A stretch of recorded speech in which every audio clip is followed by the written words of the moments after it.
Ya, assalamualaikum warahmatullahi wabarakatuh. Selamat pagi, Oke Zoners. Kembali lagi di Morning Zone, ya kan? Sekarang ini kita ada co-host yang baru lagi, ya, karena setiap hari kita ganti-ganti co-hostnya, ya kan?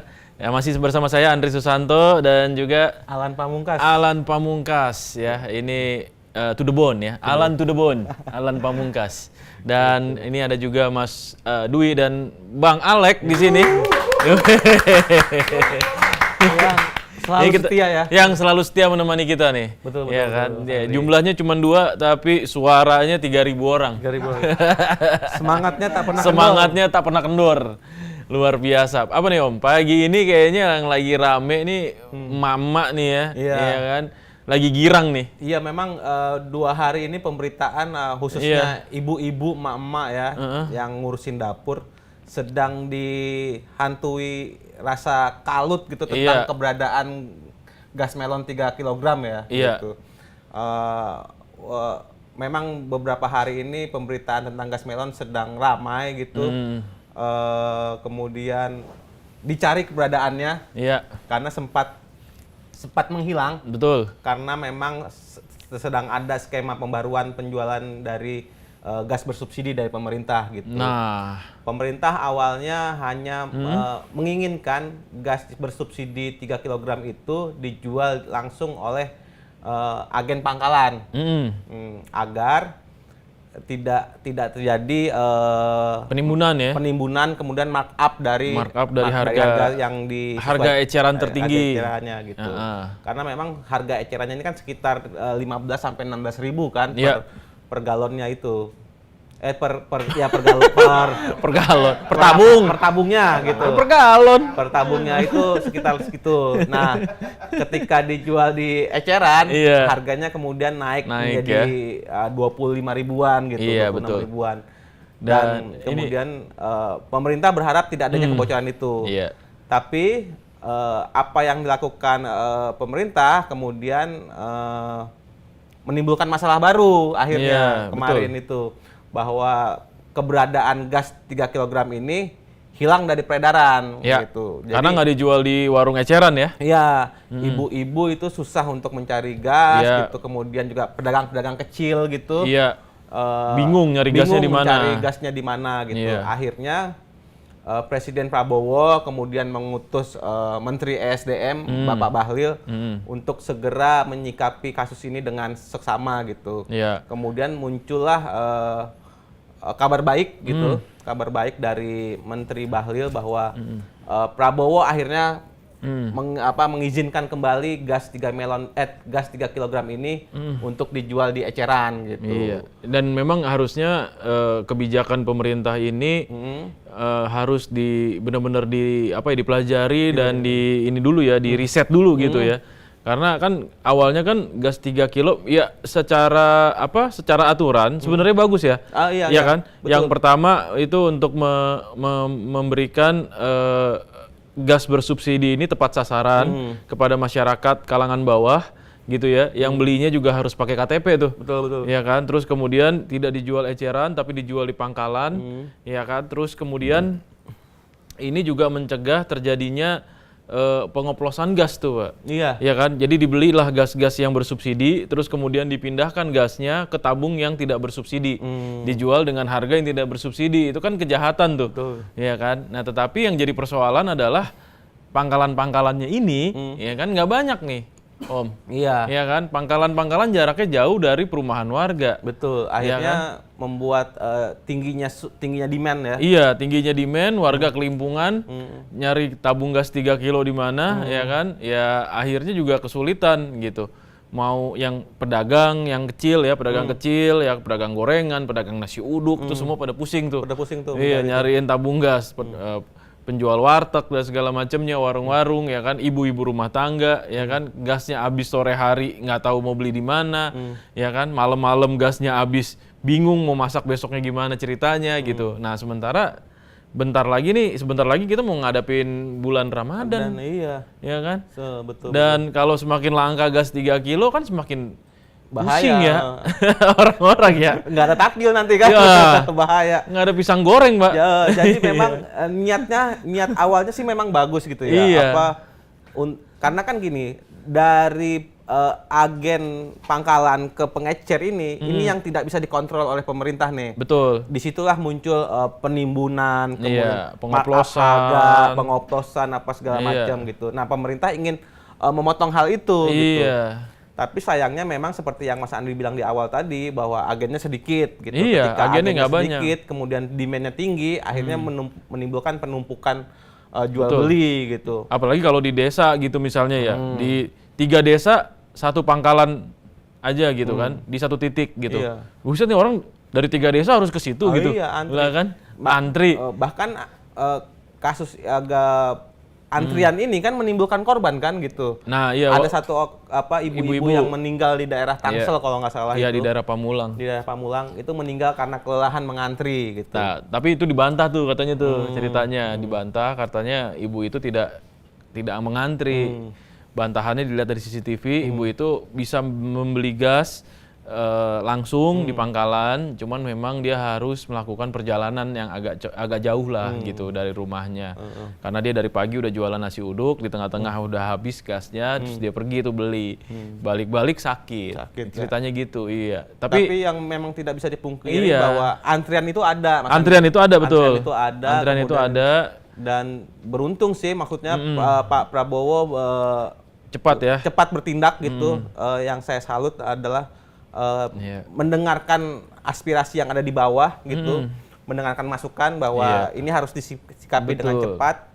Akhirnya mengizinkan kembali pedagang eceran untuk menjual gas 3 kilo itu. Nah, Pak Prabowo memang kan tipikal pemimpin yang populis ya, termasuk makan bergizi gratis ya kan. Nah, itu kan juga kebijakan-kebijakan populisnya gitu ya.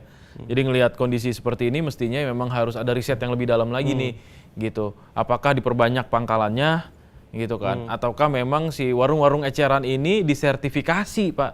Nah, iya kan? Menteri ESDM Pak Bahlil mengatakan bahwa pembukaan kembali keran penjualan di eceran itu diimbangi dengan strategi-strategi yang akan dilakukan sebelumnya gitu, bahwa pengecer ini kemudian dijadikan sub pangkalan.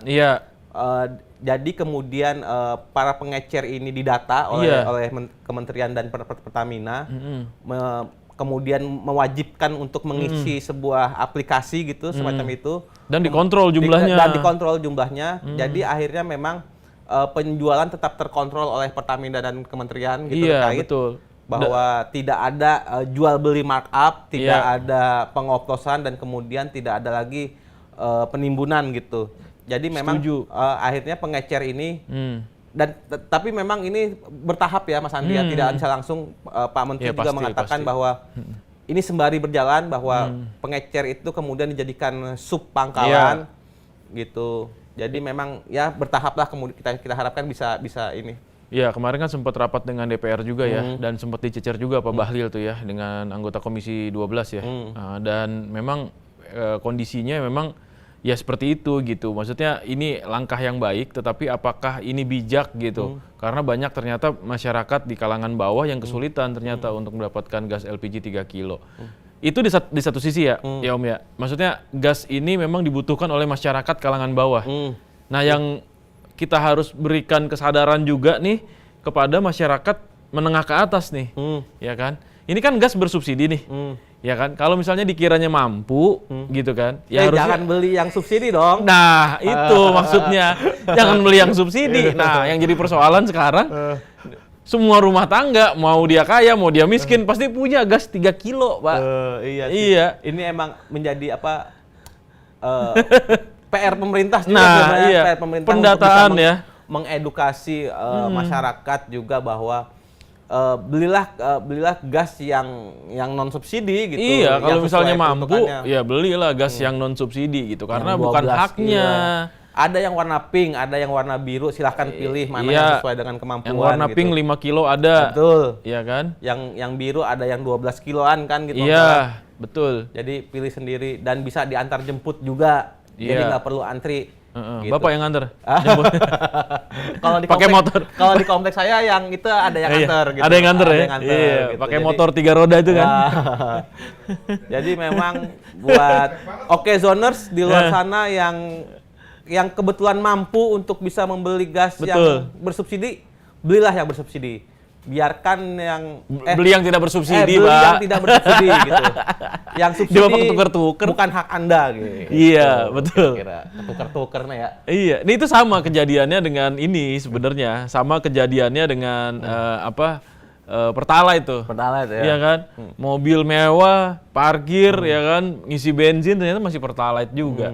Gitu. Ya, itu bukan hak Anda, Pak. Gitu. Kalau bensin saya alhamdulillah udah pakai Pertalite, membiasakan diri memakai Pertamax. Bapak yang bener nih, Bapak pakai Pertalite atau pakai Pertamax? Pertamax.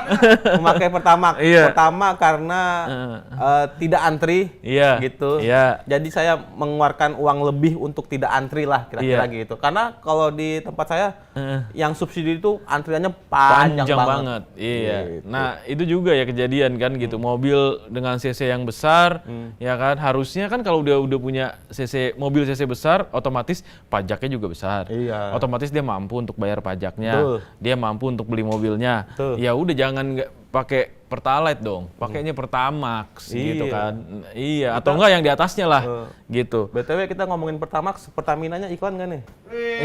Iklan lah. Galak banget ya. Kayak iklan. Ayo pasang di Okezone. Iya betul. Kita kan bantu sosialisasi ya. Bantu sosialisasi. Ngomongin gas juga itu kan? Iya betul. Gitu. Iya. Nah apalagi nih kira-kira yang lagi rame di Okezone nih selain tabung gas 3 kilo yang lagi heboh ya beberapa hari kemarin dicari emak-emak nih. Kayaknya yang lagi rame nih sekarang nih soal artis ini Taiwan nih. Artis Taiwan. Jadi Barbie Hsu. Jadi memang pemberitaan yang ramai juga salah satunya adalah Barbie Hsu. Iya. Itu aktris tahun 2000-an lah ya. 2000-an. Milenial awal lah ya. Iya. Artis milenium lah ya. Artis yang milenium. terkenal lewat series Meteor Garden meninggal dunia. Iya. Gitu. Itu karena pneumonia ya? Itu karena gangguan pernafasan ya? Pneumonia. Beliau terinfeksi virus yang menyebabkan pneumonia ketika berada di Jepang gitu. Meteor Garden ini Mas Dwi dulu fans setianya nih. Iya. Tomingse ya. Sancai dia jadi Sancai ya. Dia jadi Sancai ya. Dulu rambutnya Mas Dwi ini kayak Tomingse nih, tolong minggir sedikit. Tomingse, tolong minggir sedikit. Jadi itu serial sempat rame itu ya di zaman itu ya. Heboh di awal-awal tahun 2000-an lah ya. Semua orang tuh ikut rambutnya kayak gitu, termasuk Mas Camar nih rambutnya gitu juga ikut. Aku tuh nggak kenal sebenarnya, cuma gara-gara itu mantan pacarku itu penggemar itu ternyata baru tahu. Jadi ikut-ikutan ngefans. Satu penggemar cowok, salah satu 4 orang. Itu ya, itu ya.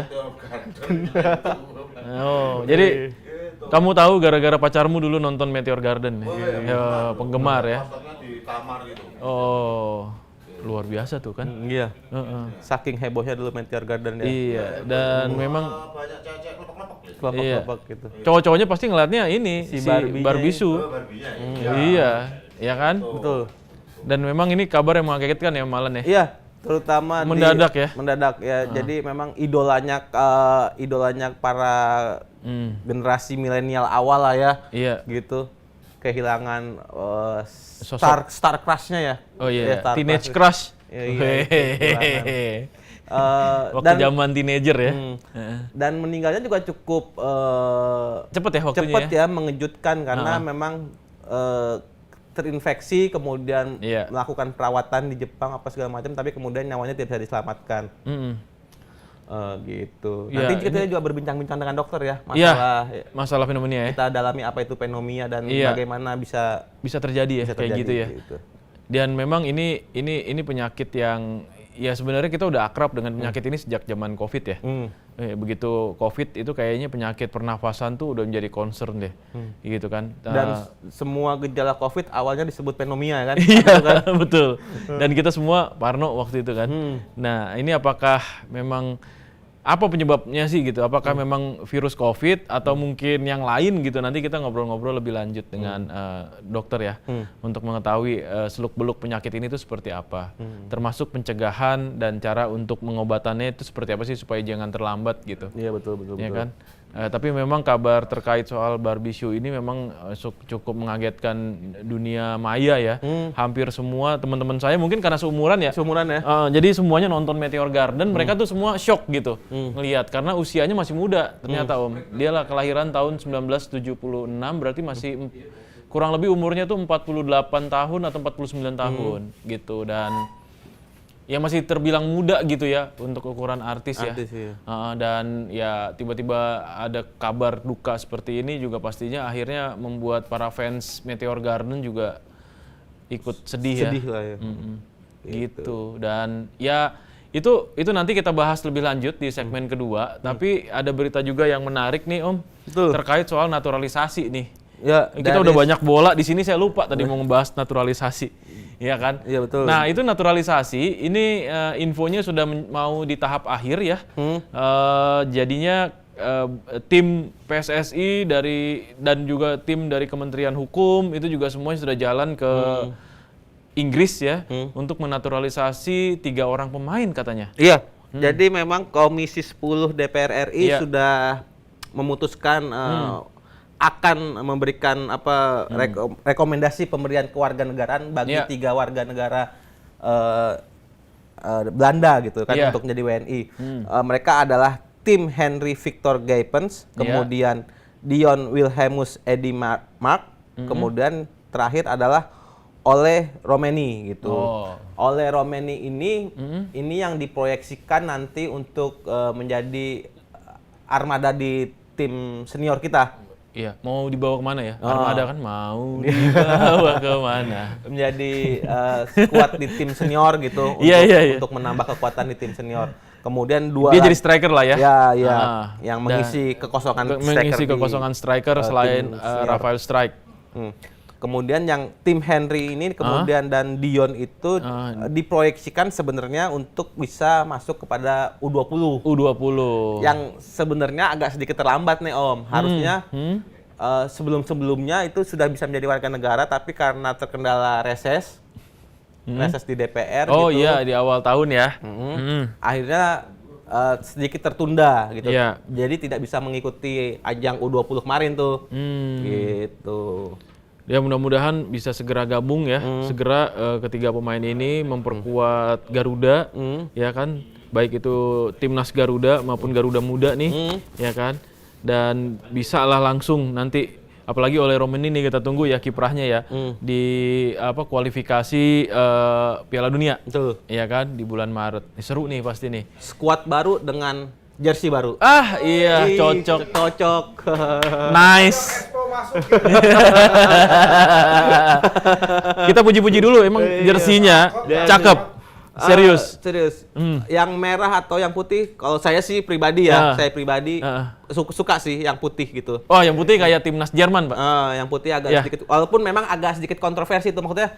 Ada netizen yang suka, ada netizen yang tidak gitu. Tapi yang putih keren nih. Tapi kalau saya pribadi putih hitam kan? Yang putih hitam itu suka sih karena memang pertama berbeda. Iya. Berbeda, kemudian kita tidak pernah melihat siluet yang hampir sama sebelumnya di jersey-jersey sebelumnya gitu. Kemudian bentuk keseriusan dari Erspo gitu.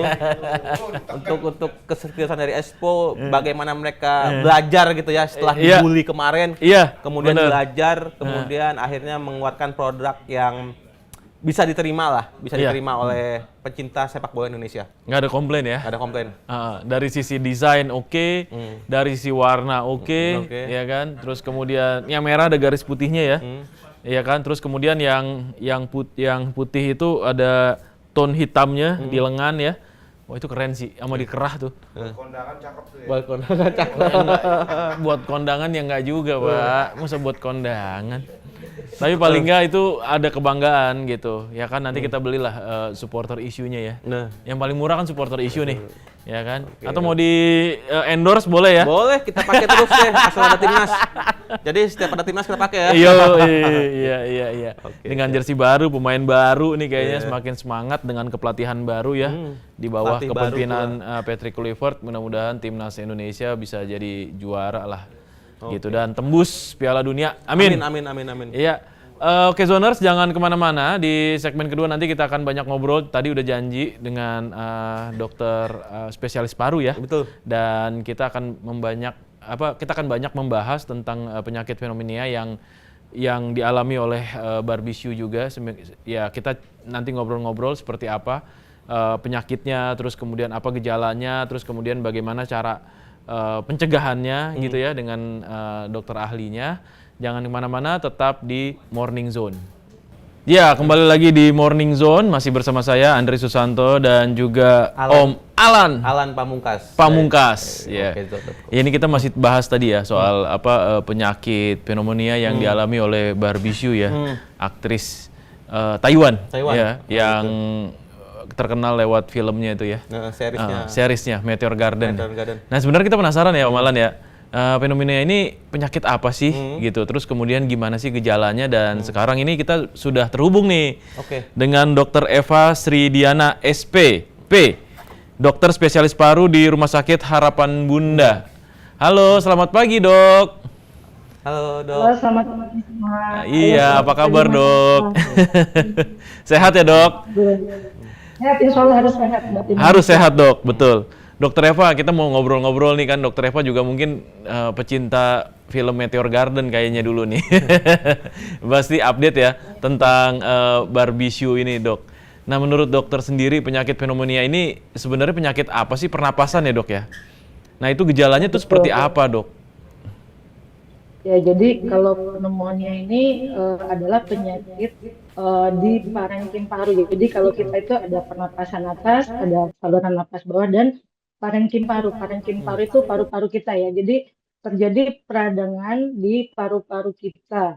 Dan itu penyebabnya bisa bakteri, bisa virus, bisa parasit.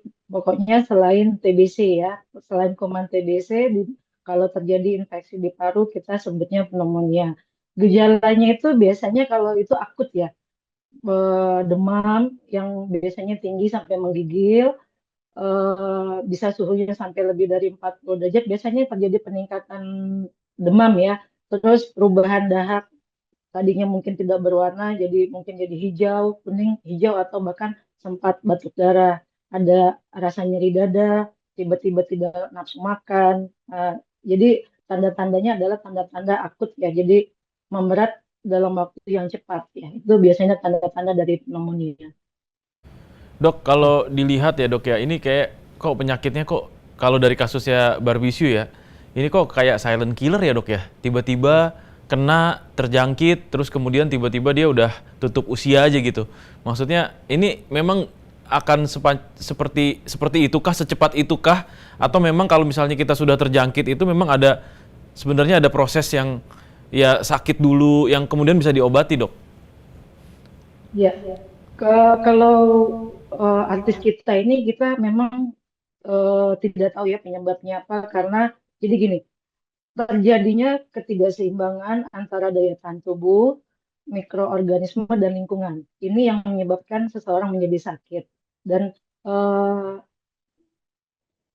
tergantung daya tahan tubuh pasiennya juga, dan apa sih yang menyebabkan infeksi pada saudara kita ini dan lingkungan. Jadi pada keadaan orang yang sudah punya penyakit komorbid, ya misalnya penyakit diabetes, penyakit jantung, perokok, di mana penyakit-penyakit itu pasien dengan imunokompromis, seperti misalnya pasien yang memakai steroid, yang post transplant organ, atau misalnya pada pasien-pasien yang penderita HIV itu kan daya tahan tubuhnya turun. Maka ketika terpapar oleh virus kah atau kuman kah, itu akan menyebabkan jadi sakit. Nah, itu salah satunya daya tahan tubuh. Yang kedua, jenis penyebabnya. Penyebabnya apa? Kalau penyebabnya itu jenisnya misalnya bakteri yang lumayan berat ya, misalnya MRSA, itu juga bisa bergejalanya jadi hebat gitu. Jadi pneumonia ini penyakit akut yang disebabkan infeksi atau virus yang memang beresiko bisa kematian. Jadi itu sebabnya. Tambah lagi mungkin lingkungan. Lingkungan juga mempengaruhi. Seseorang dengan daya tahan tubuhnya yang sudah kurang bagus, dipaparkan oleh kuman atau virus, yang mungkin sebenarnya kuman atau virusnya tidak terlalu mematikan, tapi daya tahan tubuhnya jelek, tambah lingkungan misalnya terlalu dingin, ini juga akan mempercepat menyebabkan seseorang bisa terjadi kematian. Jadi mungkin tergantung kepada orangnya, tergantung penyebabnya gitu. Jadi karena artis kita ini kita nggak tahu penyakit yang riwayatnya apa gitu.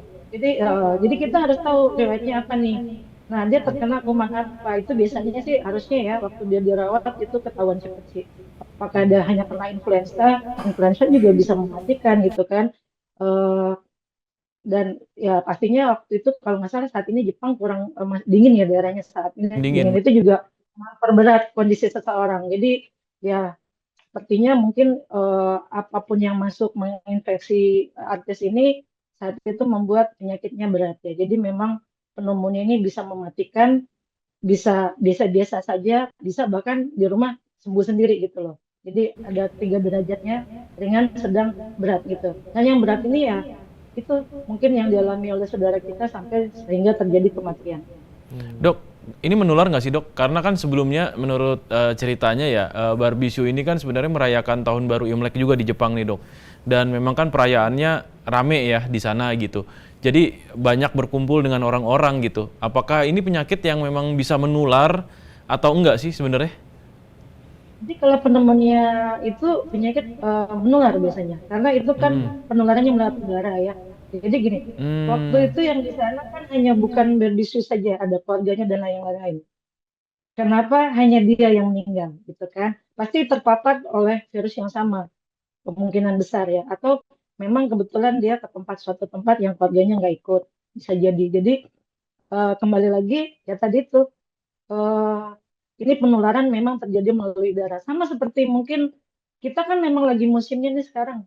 Saat ini aja di Indonesia di mana-mana orang flu dan batuk itu agak lama gitu, agak berat ya. Sampai-sampai yang pasien-pasien asma banyak dirawat. Mungkin juga Barbisius mungkin punya penyakit asma yang ketika kena virus atau kuman di sana tiba-tiba dia menjadi berat dan tidak tertolong gitu. Itulah yang sayangnya kita nggak tahu riwayat beliau ini sebelumnya apa gitu loh.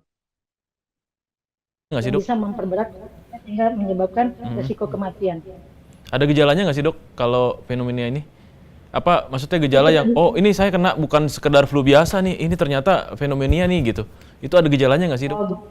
Ya, kan biasanya kita itu terpapar oleh virus itu biasa ya, batuk pilek demam. Itu kemungkinan infeksi saluran napas atas saja. Tapi ketika sudah sampai nyeri dada, berubah dahak sampai tadi yang saya bilang ada perubahan warna dahak, tadinya cuma bening kok jadi kuning jadi sampai hijau gitu dan dada sakit gitu. Nah itu biasanya udah mulai tanda-tanda ada infeksi di paru. Kalau misalnya dibawa ke dokter itu bisa dengar bunyinya agak beda ya. Pemeriksaan fisiknya beda dengan pasien-pasien yang hanya influenza biasa gitu loh. Atau infeksi saluran nafas atas biasa. Jelas banget itu biasanya dari perubahan dahaknya ya dan dari dada. Gitu. Berarti kalau kita berdahak terus kemudian dahak itu berubah dengan bentuk atau warna yang berbeda itu harus diwaspadai dok ya. Buat okezoners nih juga harus tahu nih ya. Nah, dok. Apalagi demam sampai 40 derajat. Oh, diikut sertakan diikuti dengan demam juga gitu ya, Dok ya? Dia demam. Biasanya tandanya demam. Pneumonia itu demam. Dok, kalau misalnya kita udah tahu nih bahwa kita kena nih ternyata pneumonia ya. Nah, terus gimana cara kita langkah awalnya gitu, Dok, untuk segera bisa berobat itu apa yang harus kita lakukan gitu? Mungkin supaya tidak terlalu lama kita sakit dan akhirnya meninggal dunia gitu. Menularkan ke orang lain mungkin dok. Betul. Ya, jadi saya juga mengedukasi masyarakat Indonesia ya. Ketika kita batuk pilek itu juga jangan buru-buru panik. Jangan buru-buru minum obat atau panik ya. Karena ini saya harus meyakinkan rakyat Indonesia jangan sering parno ini dikit-dikit ya. Iya. Gara-gara di daerah ini lagi ada pandemi ini, ada lagi virus ini, semua tuh pada panik gitu. Itu nggak boleh.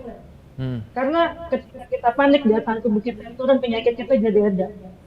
Padahal ketika kita percaya diri, sehat, berusaha mengatasi diri sendiri, berpikir positif, itu akan menyembuhkan diri juga. Jadi gini, ada penyakit yang bisa sembuh sendiri, dengan daya tahan tubuh kita. Daya tahan tubuh itu akan bagus ketika kita berpikir positif.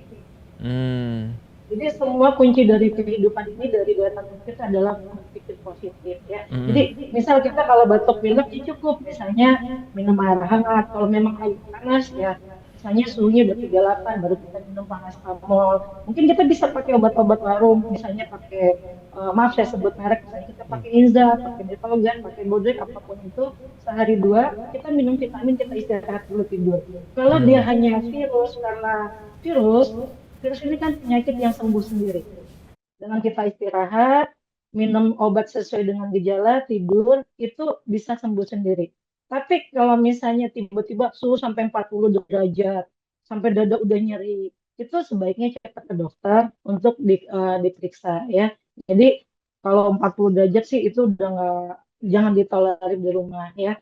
Apalagi udah sampai sehari 2 hari itu jangan, tolong dibawa ke rumah sakit cepat ya. Jadi biar cepat ditangani dokter. Biasanya sih kita langsung melakukan dengan pemeriksaan fisik. Ternyata kita duga ada kelainan di paru, kan dari bunyinya kita bisa menduga ya.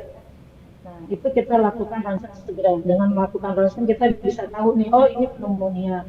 Pemeriksaan darah, dan itu nggak semua yang dirawat ya, kita akan ada skalanya ya, ada perhitungannya, oh ini kalau ini nggak layak dirawat ya. Tapi kalau udah sesak berat, baru-baru aja demam, batuk, udah sesak nyeri dada, itu sebaiknya ke dokter agar mendapat penanganan segera. Apalagi kalau kita punya asma, ya itu sebaiknya segera ke rumah sakit.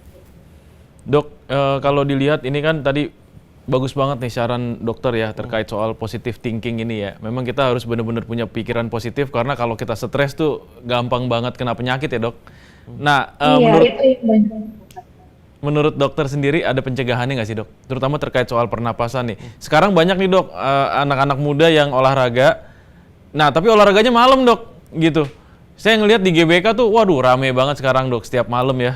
Olahraga, jogging. Malam-malam tuh dok, jam 7, jam 8 malam gitu, itu aman nggak sih dok? Nah, kalaupun iya, olahraga seperti apa yang kira-kira baik dilakukan untuk mencegah terjadinya penyakit pernafasan ini dok?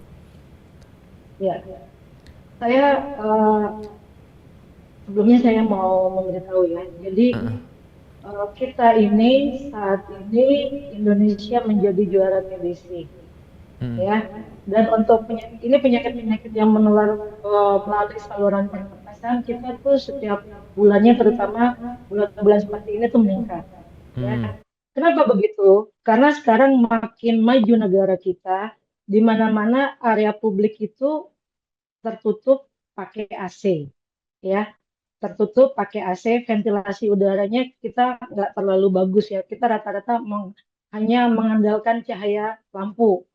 Nah, ini sangat menyebabkan mudahnya terjadinya penularan penyakit-penyakit menular melalui udara, melalui pernapasan. Jadi saran saya, kita kalau ke tempat-tempat publik itu sebaiknya menggunakan masker. Di mana orang misalnya kita di dalam kereta atau di dalam bis, maaf, kedengaran suara saya? Dokter, aman dok. Oke ya, jadi gini. Penularan penyakit saluran pernapasan itu biasanya melalui cipratan ludah kita, melalui batuk. Jadi kalau batuk itu satu tetes dahak. Itu kalau untuk kuman TBC isinya jutaan kuman TBC. Bisa virus, ya. Makanya kita kena flu nih, kita batuk itu tetesan darah dahak itu isinya ada virus, ya. Ada yang dia bisa berada di luar dalam ruangan itu dalam jangka waktu lama, jadi ketika ada orang yang datang di sana itu terhisap bisa terkena, atau orang di depan kita batuk mereka kena. Jadi ketika ruangan itu tertutup, tidak ada cahaya matahari, ventilasinya kurang bagus, apalagi kayak AC itu kan betul-betul bikin kuman jadi hidup ya. Nah, ketika kita di situ kita sehat, ada orang batuk depan kita, ya udah itu langsung masuk ke kita. Dengan keadaan kondisi kita orang Indonesia ini kan rata-rata capek ya, kerja, naik kereta api, naik busway, apa itu kan capek, atau di tempat di kantor ada yang makanya kalau ada satu batuk di satu ruangan itu udah kena semua. Kenapa? Ruangan tertutup, batuk di sana, kadang virus atau kuman itu sebenarnya mati kena cahaya matahari ya, Tapi karena di tempat yang seperti itu, mereka malah jadi bisa bertahan hidup lama, orang yang di sana yang sehat. Bahkan kalau kita pas masuk nggak ada orang pun ternyata udah ada yang batuk di sana, itu bisa terhisap oleh kita. Dan inilah yang menyebabkan kita jadi banyak yang sakit ya. Dan TBC kembali tinggi angkanya karena itu. Karena dengan kondisi di tempat-tempat publik yang seperti ini, kurang cahaya matahari, ventilasi kurang baik, penyakit yang menular melalui darah itu sangat mudah. Ya, jadi itulah itu salah satunya mungkin kita sebaiknya menggunakan masker antisipasi. Apalagi saat ini kita lagi banyak nih yang orang batuk pilek, virus, kuman TBC di mana-mana, gunakan masker di tempat-tempat yang ramai ya, terutama untuk orang-orang yang lansia, kita yang pekerja yang sudah sangat lelah. Karena kalau kita lelah, daya tahan tubuh kita turun, ada kuman virus seperti ini, begitu kita terhisap oleh kita, itu di dalam tubuh bisa langsung menjadi sakit ya. Itu saran saya yang pertama. Kedua, daya tahan tubuh harus bagus. Caranya daya tahan tubuh bagus itu bagaimana? Pola hidup sehat. Pola hidup sehat itu bagaimana? Tidurnya cukup. Kita olahraga kan sebaiknya pagi, karena udara pagi itu lebih segar. Kalau udah malam itu udah banyak polusi udara, ya. Tapi kalau misalnya kita terpaksa harus olahraga pun, itu tidurnya harus cukup. Jangan kayak sekarang, maksa. Pagi kerja udah capek, malam olahraga. Terus tidurnya jadi kurang. Itu makanya banyak orang yang olahraga akhirnya meninggal, kok lagi main sepak bola meninggal, lagi main badminton meninggal. Itu karena maksa gitu loh. Sementara istirahatnya kurang ya. Jadi pola hidup sehat, tidurnya cukup, makanan sehat. Makanan sehat itu apa? Makanan yang bergizi, menghindari makanan-makanan junk food. Tubuh kita ini udah cukup capek. Asupan makanan itu harus sehat. Karena junk food itu bukannya menambah kita jadi sehat, tapi memperberat tubuh kita bekerja. Ya, jadi kurangi makanan junk food yang banyak pengawet dan macam-macam. Olahraga itu yang paling bagus. Berenang untuk pernapasan ya, olahraga yoga ya, itu senam-senam asma jantung itu bagus untuk pernapasan. Dan saya sangat menganjurkan itu, terutama untuk lansia, itu olahraganya yang paling bagus itu berenang. Untuk pasien-pasien asma, PPOK itu berenang paling bagus. Tapi kalau kita tidak bisa berenang, jalan sehari 1 jam itu cukup bagus ya. Jadi itu olahraga. Dan kalau misalnya kita bepergian ke tempat yang misalnya kita umroh itu kan vaksin ya. Atau kita yang berpotensi orang-orang yang lansia, tadi penyakit komorbid, kalau bepergian ya kita anjurkan kalau memang mampu melakukan vaksinasi. Iya dok, wah luar biasa banget insight-nya ini dok. Banyak ilmunya nih. Banyak ilmunya. Terima kasih banyak ya dok ya. Kayaknya udah terjawab semua pertanyaan nih. Ya, jadi mudah-mudahan Okezoners juga bisa belajar, juga bisa mendapatkan knowledge yang baru dari dokter. Ya mudah-mudahan ini bisa memperbaiki lagi pola hidup kita ya dok ya, supaya lebih sehat ya kan. Terus kemudian tidak hanya hidup sehat tapi pikirannya juga harus sehat ya dok. Tadi itu jangan lupa tuh ya kan. Ya kan, karena banyak kerja kadang-kadang kita stres ya kan, justru itu yang membuat daya tahan tubuh kita jadi berkurang. Dokter Eva, terima kasih banyak dok atas waktunya. Kita ketemu lagi nanti, ngobrol-ngobrol lagi dok, boleh ya dok? Sehat-sehat dok. Assalamualaikum. Waalaikumsalam, salam buat semua. Iya dok, terima kasih. Waduh luar biasa tuh insight-nya tuh Om Alan ya. Jadi memang kita harus rajin-rajin menjaga daya tahan tubuh ya. Iya. Terutama di ruangan apa? AC. Biasanya kan di ruangan perkantoran itu kan kita nih sirkulasi udaranya kurang. Iya, saya di studio mulu ini. Iya, nggak kemana-mana ini. Harus rajin-rajin ketemu cahaya matahari kayaknya. Iya, benar. Karena nanti kita kita syutingnya outdoor kali ya. Boleh. Sambil ngeliatin teman-teman yang lain ya. Nah, bener cocok tuh ya kan. Sambil CFD gitu seru juga kayaknya ya. Bener. Oke, thank you ya Om Alan ya. Siap, atas waktunya ya. Okezoners, kita kembali lagi besok di jam yang sama. Jangan lupa terus untuk saksikan Morning Zone. Jam 8 sampai jam 9 pagi. Saya Andri Susanto. Saya Alan Pamungkas. Pamit undur diri. Assalamualaikum. Terima kasih ya.